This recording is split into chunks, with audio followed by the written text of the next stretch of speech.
Hello students, इस video के अंदर हम लोग डिस्कस करेंगे जो आपका मॉक हुआ 30th ऑफ मई को, उसके जितने भी क्वेश्चंस थे इंग्लिश सेक्शन के। ठीक है, एसएससी वालों के लिए 1 to 25 है और बैंकिंग के लिए 1 to 30 है। तो चलिए डिस्कशन स्टार्ट करें। सबसे पहले कुछ क्वेश्चंस आपसे पूछे गए, देवर ऑफ स्पोर्टिंग एरर्स। इसमें था एनी मिस्टेक इन ग्रामर और स्पेलिंग। तो कॉन्टेक्चुअल मिस्टेक भी हो सकती थी और ग्रामेटिकल मिस्टेक भी हो सकती थी। तो let us see what the mistake was. Some of the students usually brought several irrelevant questions in the class. अब इस सेंटेंस में इतना तो आपको पता लग रहा होगा कि सेंटेंस कहना चाहता था कि कुछ स्टूडेंट्स इररिलेवेंट क्वेश्चंस रेज करते हैं क्लास में। देखिए यहाँ पे जो लिखा है BROOCH, ये ब्रोच तो पीस ऑफ ज्वेलरी होता है। ठीक है, ये तो नाउन है। हमें चाहिए थी वर्ब जिसका मतलब हो क्वेश्चंस पुट अप करना या रेज अप करना। तो that is BROACH।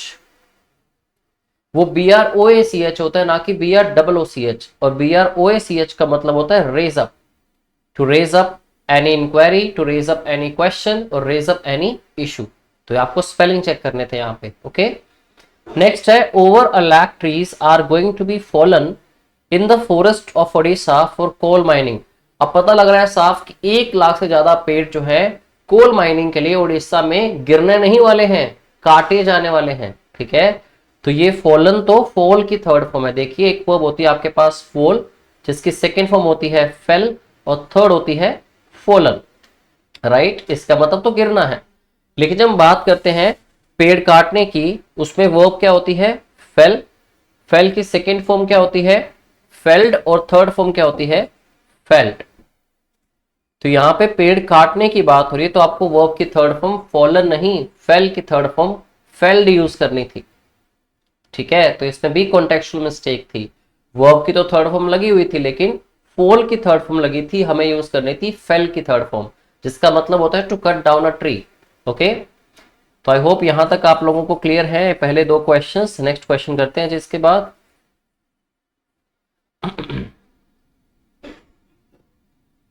Colour change कर लिया जाए, बोर हो जाओगे। I was extremely exhausted yesterday, मतलब कल मैं काफी थका हुआ था। So I went to the nearby park, मैं पास के ही पार्क में चला गया। Lied there on grass, grass पे जाके लेट गया and enjoyed the cool breeze for an hour। अब ग्रास पे लेट गया। देखिए लाई का मतलब जब आप निकालते हैं लेटने के लिए, to rest on a surface, तो आपको याद होना चाहिए कि लाई की सेकेंड फॉर्म लेटने के लिए ले होती है और थर्ड फॉर्म होती है लेट। जब आप लाई को एग्जिस्ट की फॉर्म में यूज करते हो, लाई का मतलब एग्जिस्ट होता है जब, तब सेकेंड फॉर्म और थर्ड फॉर्म लाइड और लाइड होती है। जब आप लाई की बात करते हो झूठ बोलने के लिए, टू स्पीक फॉल्सली, तब भी सेकेंड और थर्ड फॉर्म क्या होती है लाइड और लाइड होती है। इतना क्लियर है कि मुझे पास्ट में वर्ब की सेकेंड फॉर्म चाहिए, बट ना तो मैं किसी चीज के एग्जिस्ट करने की बात कर रहा, ठीक है, ना ही मैं स्पीक फॉल्सली की झूठ बोलने की बात कर रहा। मैं तो रेस्ट करने की बात कर रहा हूं इस सेंटेंस में। और रेस्ट करने के लिए लाई की सेकेंड फॉर्म क्या होती है माय डियर वंस, ले। ओके, तो आई ले देयर, नॉट लाइड। तो आंसर आना था LAY, ले, जो कि लाई की सेकेंड फॉर्म है। Okay, I hope you understood. सारी ये इन सारे क्वेश्चंस में मेनली आपको कॉन्टेक्चुअल मिस्टेक, स्पेलिंग मिस्टेक तभी लिखा हुआ है कि स्पेलिंग की मिस्टेक्स होंगी, तो वर्ब की फॉर्म्स ठीक लगी हैं, बट वर्ब की फॉर्म्स गलत वर्ब की लगी हुई हैं, तो वर्ब ही चेंज करनी पड़ेगी। Okay, next the workers will be imposed of a fine of 5,000 rupees, की वर्कर्स के ऊपर 5,000 रुपए का फाइन लगेगा if any of them defies any of the companies loss. तो समझ आ रहा है अगर उनमें से कोई भी पर्सन कंपनी लॉ को डिसओबे करता है, ठीक है, या उसकी पालना नहीं करता। तो दोस्तों डिसओबे करने को कहते हैं डिफाई, DEFY। एक होता है DEIFY। ठीक है, this is deify, this is deify. इस डिफाई का मतलब होता है वर्शिप करना। ठीक है, और यहां पे यही लिखा हुआ है डिफाई के साथ S और ES लगाया क्योंकि सिंगुलर था। तो आपको डिफाई की सिंगुलर फॉर्म लगानी थी DEFY की, जो कि होनी थी DEFIES, बीच में आई नहीं आना था। ओके, तो इन दोनों वर्ड्स का आपको पता होना चाहिए था कि deify with DEFY and deify DEIFY में डिफरेंस क्या है। Okay, I went to the chemist shop to buy some pain killers which could elevate my headache so that I could focus on my work properly। Sentence का meaning आप समझ चुके होंगे कि पास की केमिस्ट शॉप पे मैं गया कुछ पेन किलर्स लेने ताकि मेरी पेन कम हो सके, हेडेक कम हो सके और मैं काम ठीक से कर सकूं। तो हेडेक कम करने के लिए एलिवेट थोड़ी होता है वर्ड, एलिवेट का मतलब तो इंक्रीज करना है, बढ़ाना है, इसके लिए वर्ड होता है alleviate. Elevate means to increase, alleviate means to dampen, to modify, soothe करना, काम कर देना, उस चीज के इंपैक्ट को कम कर देना। तो एलिवेट नहीं एलिविएट चाहिए था। ओके, चलिए नेक्स्ट क्वेश्चन करें। नेक्स्ट क्वेश्चन थे फिल इन द ब्लैंक्स के, जो कि सब्जेक्ट ऑफ अग्रीमेंट टॉपिक में से लिए गए सारे क्वेश्चन।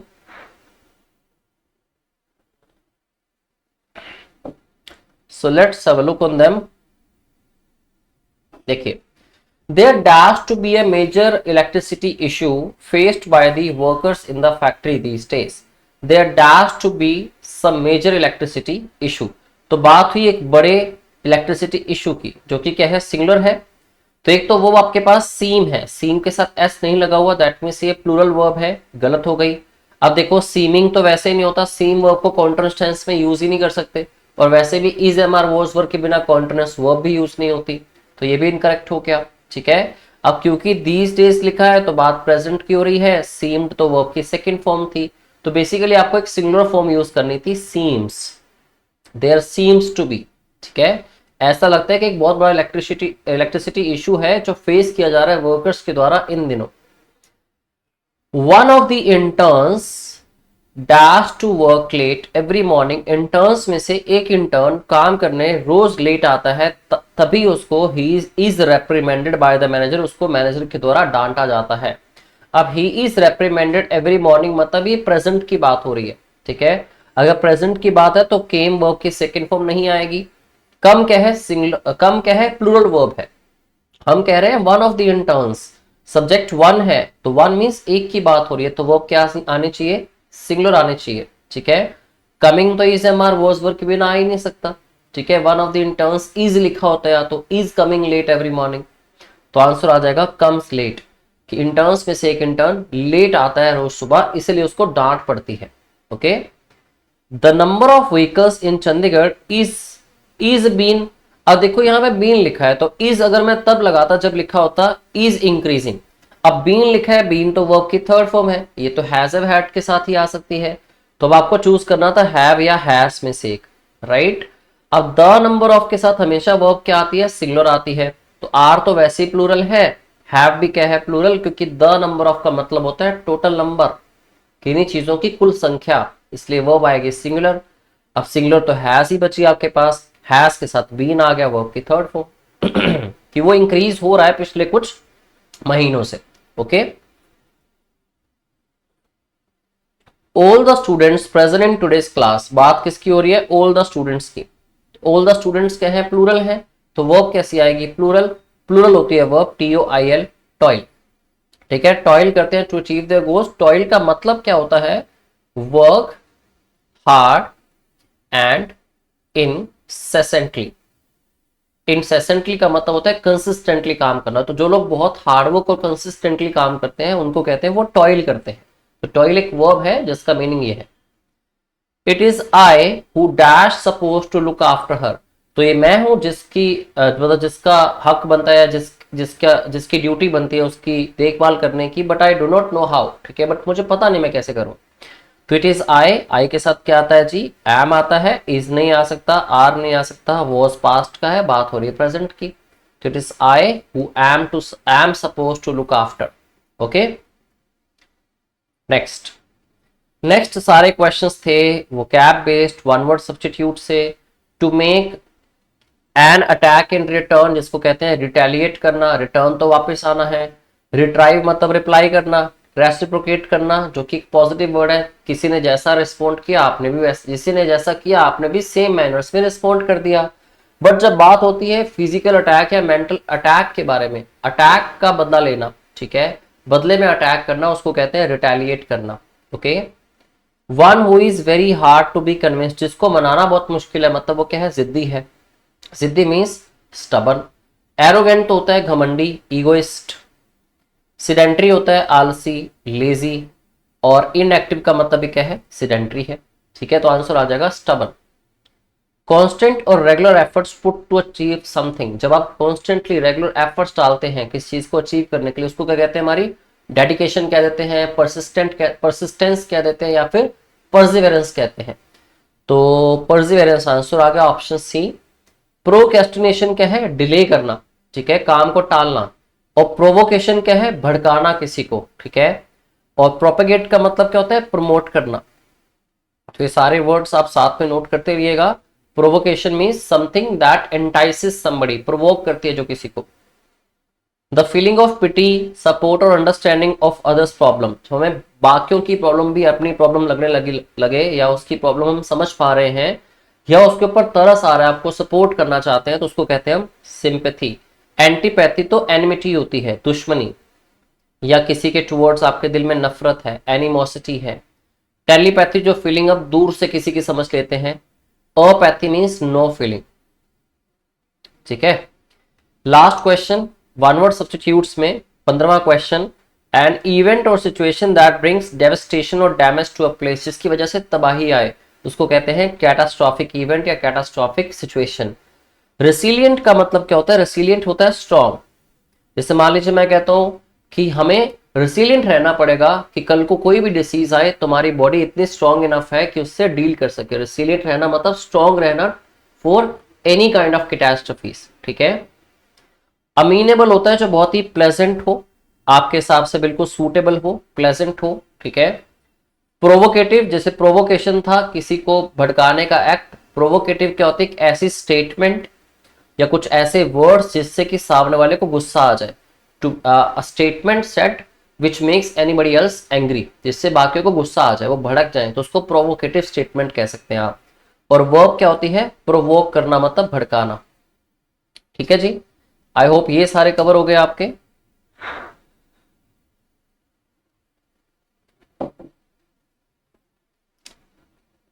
हाँ, नेक्स्ट क्वेश्चन थे PQRS में, आपको सेंटेंसेस को रीअरेंज करना था, जो कि बहुत इजी क्वेश्चंस थे।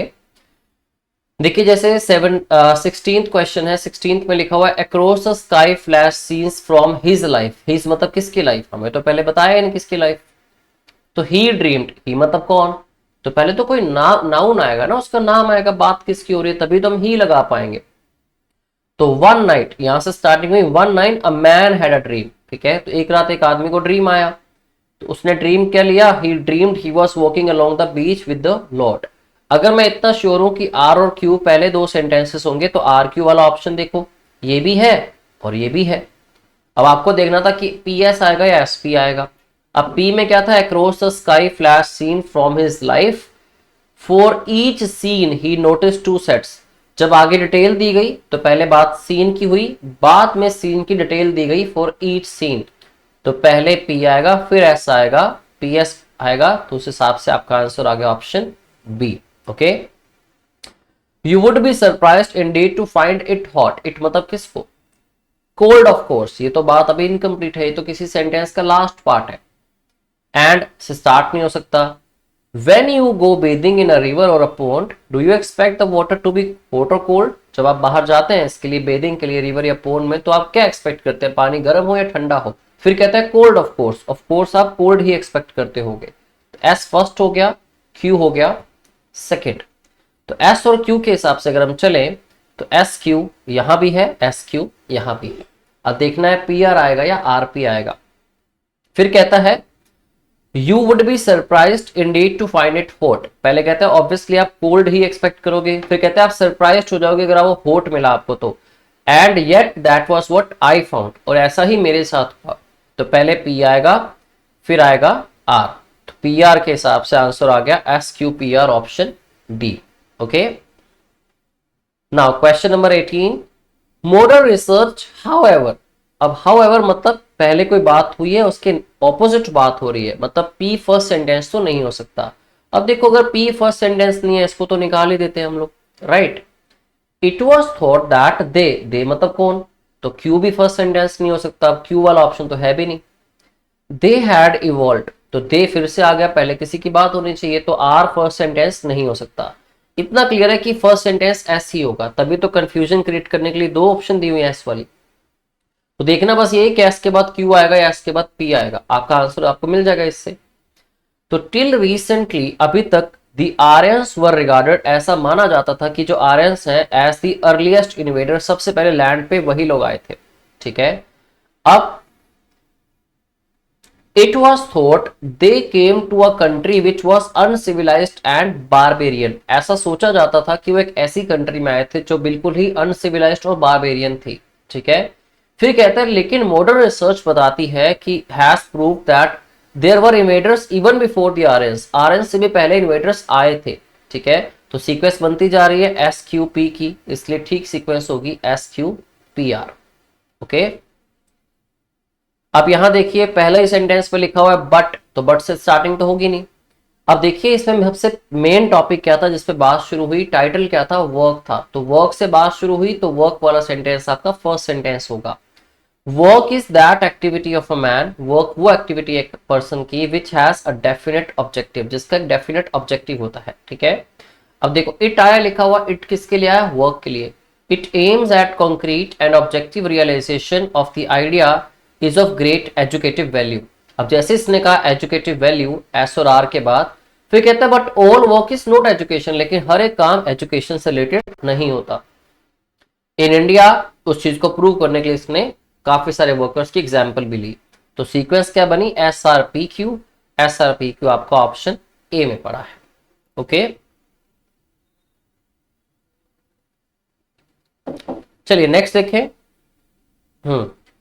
अब देखिए जैसे लिखा है Hari Prasad Nanda is one such person who worked his way to the top from the scratch. अब ये फर्स्ट सेंटेंस हो भी सकता है, नहीं भी, पहले आगे पढ़ते हैं। देखो यहां पे लिखा है he rose to become first generation entrepreneur, he मतलब हरि प्रसाद नंदा की बात हो रही है। तो इतना श्योर है कि पी और एस एक साथ आएंगे, ठीक है। अब पी और एस के जरा पेयर देखें, यहाँ पे पी एस पड़ा है और तो कहीं पी एस है ही नहीं। अब उस हिसाब से आर फर्स्ट सेंटेंस होना चाहिए। The partition of India into India and Pakistan made a number of migrants to India penniless. तो बहुत सारे लोगों को माइग्रेंट बनाया टू इंडिया पेनीलेस, ठीक है। नाउ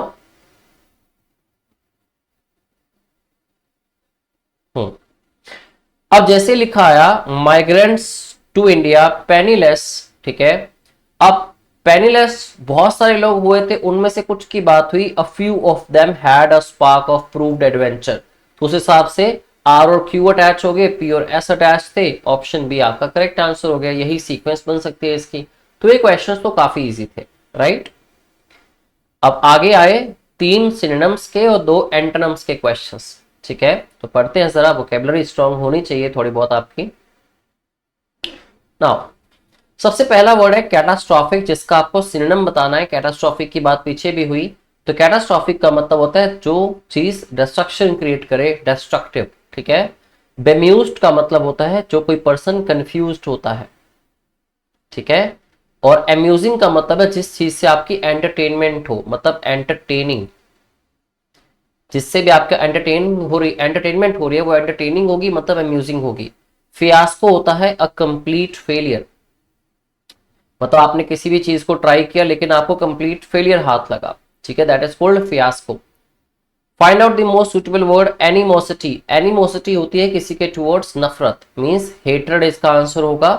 कंपैशन या लव या इंटीमेसी ऑलमोस्ट सिमिलर चीजें हैं। इंटीमेसी को ही लव कहते हैं, कंपैशन किसी के लिए बहुत पॉजिटिवनेस या बहुत ज्यादा अट्रैक्शन होना किसी के टुवर्ड्स, ओके। अब आपको सेगेशियस का मीनिंग बताना था। सेगेशियस होता है जो बहुत ही समझदार बुद्धिमान पर्सन हो, तो उसको कहते हैं वाइज। इनसेन, अब देखो सेन होता है बुद्धिमान, इनसेन तो मूर्ख होता है, इसलिए ये निकल गया। रेस्प्लेंडेंट का मतलब क्या होता है, जो बहुत ही ग्लोइंग या चार्मिंग हो, तो ये इसका आंसर नहीं आ सकता। एलिगेंट का मतलब है जो दिखने में बहुत ही पोश या स्टाइलिश हो, तो ये भी इसका आंसर नहीं हो सकता, ये तो बुद्धिमान है, राइट। अब आपको एंटोनिम बताना था।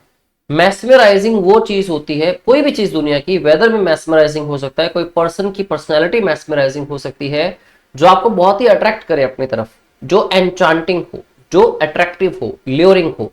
तो एनचांटिंग का उल्टा क्या होता है, डिसएनचांटिंग। तो आंसर आ गया ऑप्शन सी। अट्रैक्टिव और एनचांटिंग का तो मीनिंग एक था, ये तो सिनोनिम्स थे उसके, इसलिए ये आंसर नहीं आ सकते। और अम्यूजिंग का मतलब एंटरटेनिंग है, ये भी उसका आंसर नहीं हो सकता, ओके। नाउ सीज का मतलब होता है to prevent somebody to do something या स्टॉप समथिंग फ्रॉम हैपनिंग। किसी चीज को होने से रोकना या किसी को रोकना कि कुछ ना करे।